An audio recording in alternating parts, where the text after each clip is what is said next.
The trunk arrived on a Tuesday in March, and nobody in the room thought it was worth the $14 Arden had paid for it. He was 30 years old. He had $1,142 in his checking account, a part-time position cataloging estate papers for a historical society in Galveston, Texas, and a studio apartment that smelled, faintly and permanently, of the previous tenant's cigarettes. The woman at the estate sale had quoted him $14, not because the trunk had value, but because she wanted it gone before the rain came. The mockery started at the Historical Society the next morning. "You bought that." This from Denny Pruitt, who managed the reading room and had opinions about everything that came through the door. He said it the way a person says the word mold. $14, Arden said. Denny looked at the trunk the way a man looks at roadkill that has somehow followed someone inside. It sat on the intake table under the fluorescent light, a dome-top steamer trunk, roughly 32 inches long, covered in what had once been black vulcanized fiber, but had since oxidized to a color that existed somewhere between green and exhaustion.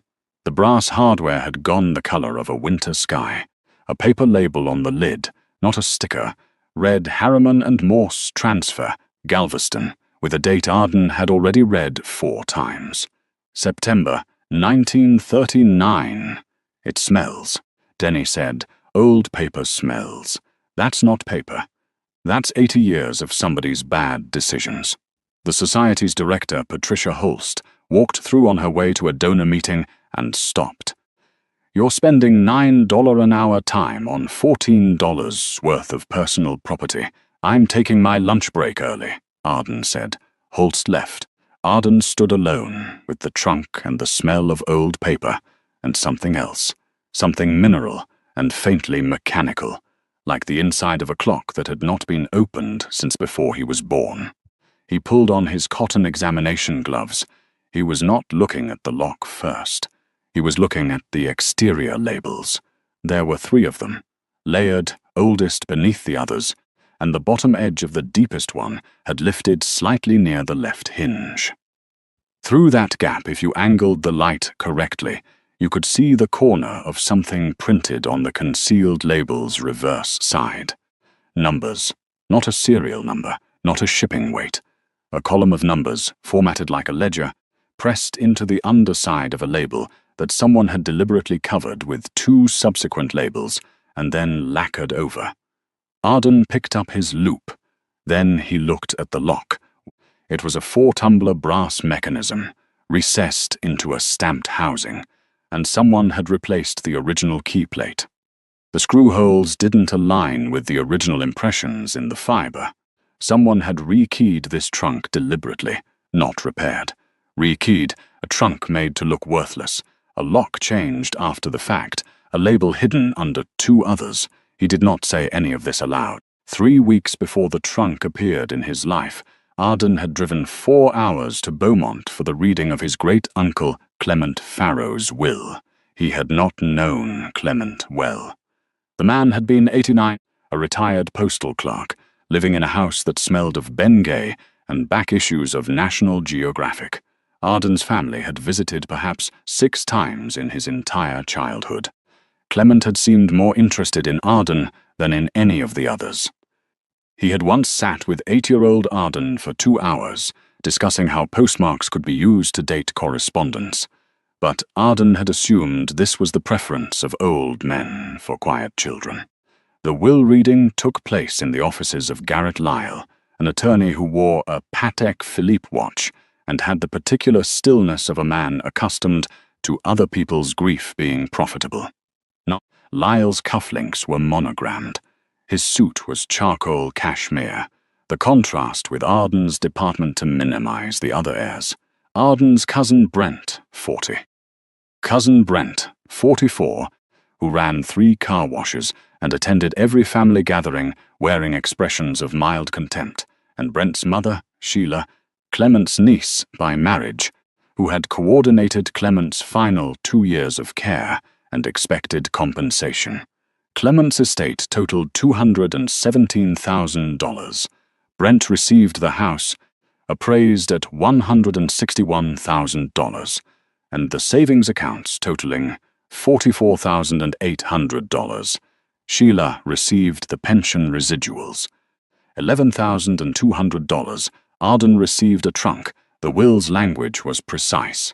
One dome-top steamer trunk, black vulcanized fiber construction, brass hardware, manufactured approximately 1930 to 1935, in my possession since 1963, contents intact and untouched. Per my specific suitcase, Brent said. He left you a suitcase. Not cruelly, exactly, the way a person states a fact that is also an insult, contempt disguised as observation. You drove 4 hours for a suitcase. Arden signed the transfer documents without answering. You're welcome to have the trunk appraised, Lyle said, in the tone of a man who expects the appraisal to confirm his own assessment. If the contents prove to be of value, there are provisions in the estate documentation for contesting the distribution. I'm sure there are, Arden said. He carried the trunk to his car alone. It weighed 31 pounds, heavier than he had expected for something so hollowed-looking. He noted that, and did not note it aloud. The label beneath the labels read in Arden's loop, Whitmore Correspondence, Trunk 7 of 9, not for transfer, R.H. He spent 4 days with that fragment before he knew what to do with it. Whitmore Capital was not a name he recognized. He ran it through the Historical Society's records, through 3 databases of defunct corporate entities, and found almost nothing. One reference in a 1941 issue of the Galveston Daily News, a shipping manifest notation, and a footnote in a University of Texas doctoral thesis on Gulf Coast commercial banking. Whitmore Capital Partners, Est, 1928, dissolved or absorbed circa 1944.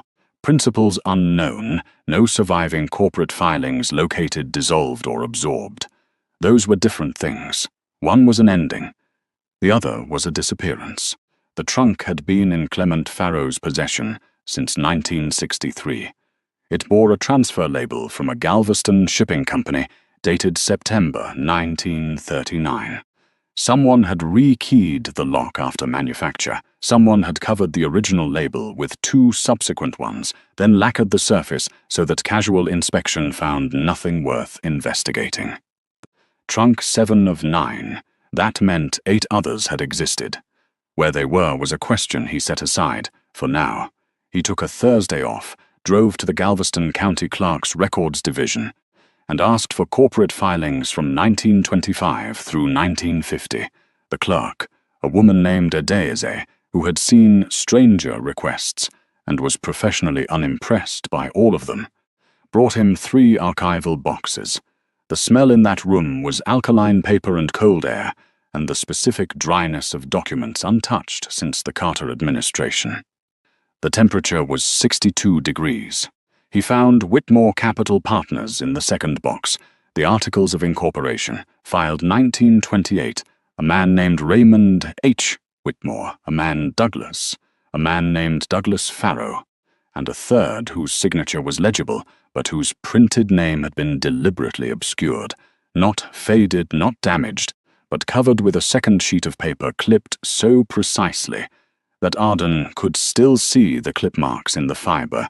After 80 years, Douglas Farrow, Clement's father. Arden photographed every page before the copy request was processed.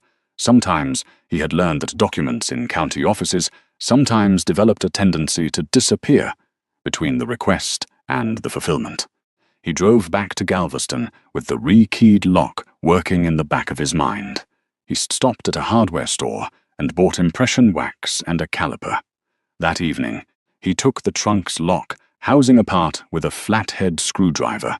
40 minutes, because whoever had installed the replacement mechanism had used a threadlocker compound set hard over decades. When the housing came free, he found, pressed flat against the back of the original lock plate and held there by the weight of the replacement installed over it, a folded piece of paper, not a letter, not a map. A list of numbers, formatted exactly like the column he had seen on the underside of the deepest label.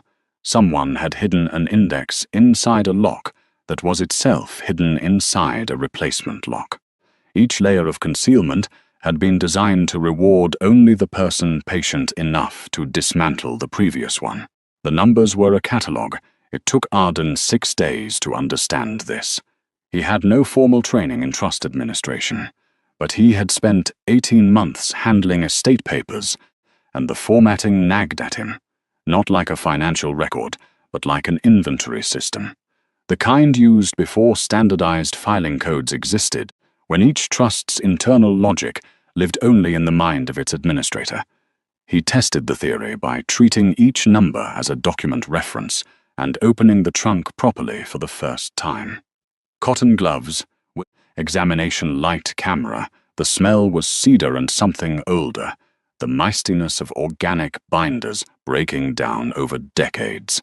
The interior lining was intact, dark green moire fabric, slightly faded. The tray that should have held personal items had been removed and replaced with a false bottom, built not from plywood, but from quarter-inch oak panels with hand-cut dovetail joints, stained to match the original lining. Someone had built this with patience. Someone had built this to outlast them. Beneath the false bottom, 107 documents. He cross-referenced each against the numbered list over 3 days.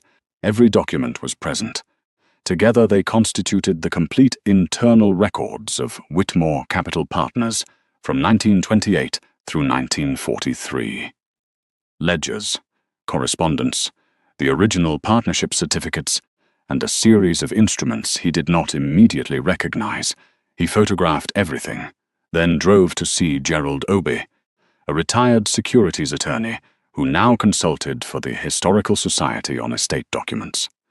Obie looked at the instruments for 12 minutes without speaking. "These are bearer bond receipts," he said. "Issuance documentation, not the bonds themselves. 1938 and 39. He set them down. Beer bonds were abolished in 1982. But bonds issued before that date and never redeemed remain legally valid. The debt doesn't expire because the format does." "How much?" Arden said. Obie did the math on a yellow pad. "Between $4.5 and $6 million, depending on which federal court you're in." "That's not all of it," Arden said. He showed Obie the partnership certificates. Obie read the first one and stopped. Whitmore Capital Partners held a 43% ownership stake in Meridian Gulf Shipping, incorporated 1941. He set the paper down slowly. Meridian Gulf became Coastal Meridian Holdings in 1968. Coastal Meridian was acquired by Triton Logistics in 2004 for $780 million, Arden said. He had already looked this up. If that stake was never legally dissolved. "There's a document." Arden placed a single page on Obie's desk. A trust agreement dated October 1943, Raymond H. Whitmore transferring his partnership interest to a trust administered by Douglas Farrow, beneficiaries named as Farrow's lawful heir in perpetuity. The trust had never been. It had not been dissolved. It had not been forgotten. It had been made invisible. Outside Obie's window, a car door closed. Footsteps crossed concrete. Arden looked up, not from fear, but from the awareness of a man who now understood that what he was holding was worth considerably more than his own safety, and that he had not yet told anyone but Obie where he had found it. Garrett Lyle called on a Wednesday. Not Arden's number, the Historical Society's main line. Lyle had looked up the society. In the days since the will reading, someone had been watching what Arden did with his time. "I represent the Farrow estate," Lyle said. "The estate was distributed," Arden said. "Questions have been raised about whether certain items transferred with the trunk may constitute assets improperly excluded from distribution." Lyle's voice was unhurried, the voice of a man who had never been in a room where urgency was necessary. "I'd like to arrange an inspection, purely procedural. I'll need to check my schedule," Arden said. After the call ended, he sat for 4 minutes without moving. The trunk was at his apartment. Lyle didn't know that. More importantly, Lyle didn't know what Arden knew about the trunk's contents. What Lyle knew, what someone had told him, was that there was a trunk and it might be worth something. That was the extent of it. The question was who had told him. The answer, Arden was fairly certain, was the third partner's heir. Whitmore Capital had 3 founding partners. 2 were dead. The third's name had been deliberately removed from the corporate filing in 1943.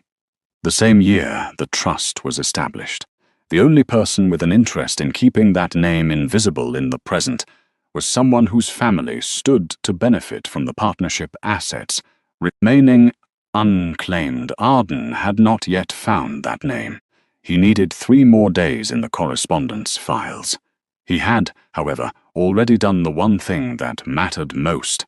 9 days ago, the morning after he understood what the partnership certificates meant, Arden had driven to the Galveston County Recorder's office and filed a claim of interest referencing the trust agreement, the partnership certificates, and the bearer bond issuance records.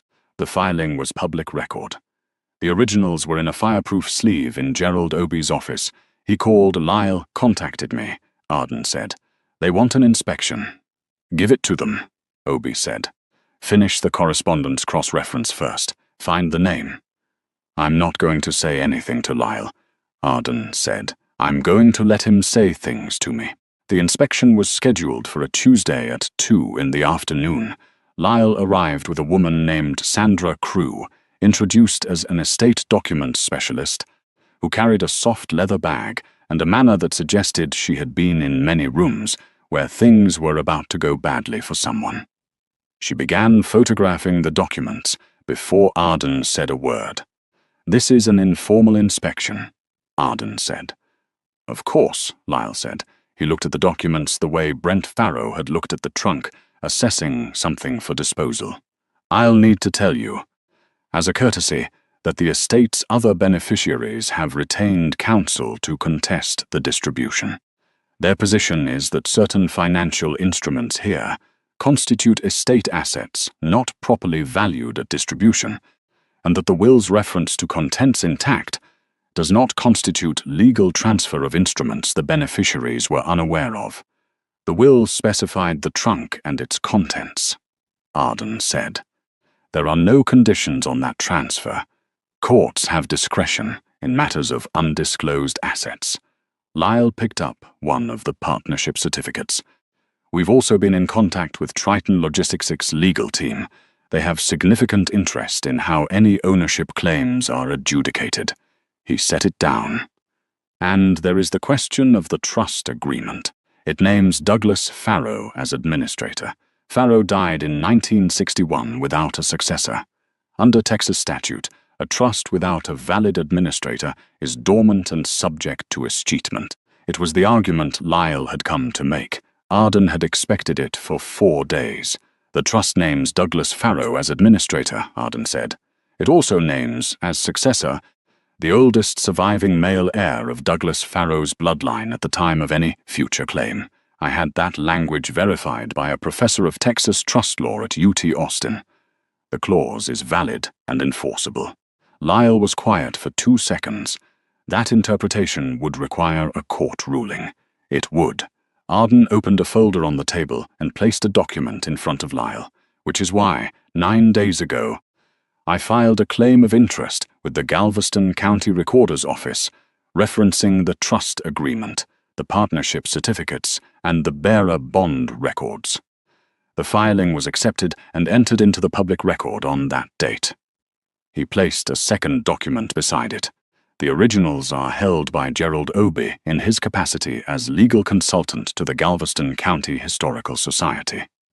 Cree had stopped photographing. The expression on Lyle's face was not shock.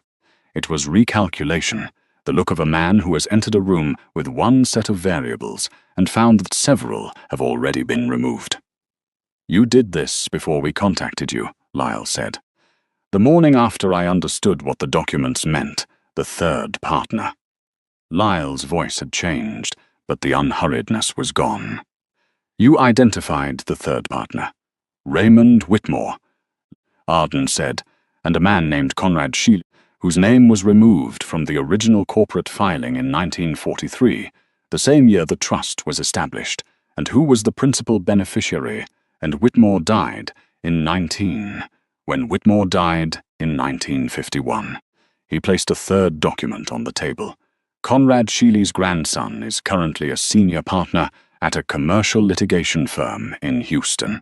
His name appears on the retaining agreement your office filed with the Beaumont Probate Court 2 weeks ago. The room was very quiet. "You came here to see whether I knew what I had," Arden said. "If I didn't, you could cloud the title or argue the trust was dormant. Either strategy would have worked." He picked up the trust agreement and returned it to the trunk. "But the filing is 9 days old. The originals are with counsel. The claim of interest is public record." Lyle said nothing. "You said I could have it appraised," Arden said. He closed the trunk. "I did." He walked them to the door. The litigation lasted 14 months. The Sheely family filed a challenge to the trust's succession clause in Harris County District Court and lost. They appealed. The appeals court upheld the original ruling in 11 pages, noting that the plaintiffs had taken no action to establish their own claim during the 8 decades those assets were recoverable, while the defendant had filed a valid claim within 9 days of the documents coming into his possession. Garrett Lyle was referred to the Texas State Bar's disciplinary committee for failing to disclose the conflict of interest. His firm had a pre-existing Sheely family dating to 2011, undisclosed at the Farrow estate proceedings. His license was suspended for 14 months. Brent Farrow filed a separate claim, arguing the partnership assets should be distributed across all of Clement's heirs. The trust language was specific. Brent received nothing additional. The bearer bond claims settled with the federal government for $4,316,000. The partnership ownership claim against Triton Logistics took longer. 43% of a shipping company traced through 2 name changes and 1 acquisition does not resolve to a clean number. What it resolved to, after 3 expert valuations, was $11,800,000, paid in exchange for a full release of ownership claims. Arden Farrow was 31 years old when the settlement documents were signed. He paid off his student loans, $31,400, in a single transfer. He bought a craftsman bungalow in Galveston's East End, built in 1912 with original hardwood floors and a small study that smelled of old wood. He left the Historical Society with 2 weeks' notice. He took a position consulting for 3 estate law firms, work that involved reading old documents in quiet rooms, which had always been what he was best at. The trunk sits in the study. He did not sell it. Gerald Obie, at the settlement celebration, asked him when he had known, when he had understood fully what he was looking at. Arden thought about it. "When I saw the lock had been replaced," he said. "The screw holes didn't match the impressions. Someone rekeyed a trunk they'd built to look worthless." He paused. "You don't protect something worthless." He had worked backward from there. The hidden label, the list pressed behind the lock plate, the false bottom, the catalogue of documents whose value took weeks to understand. No single moment of revelation, just one question answered, and another one waiting behind it, all the way to the end. There is a particular kind of intelligence that looks, from the outside, exactly like stubbornness.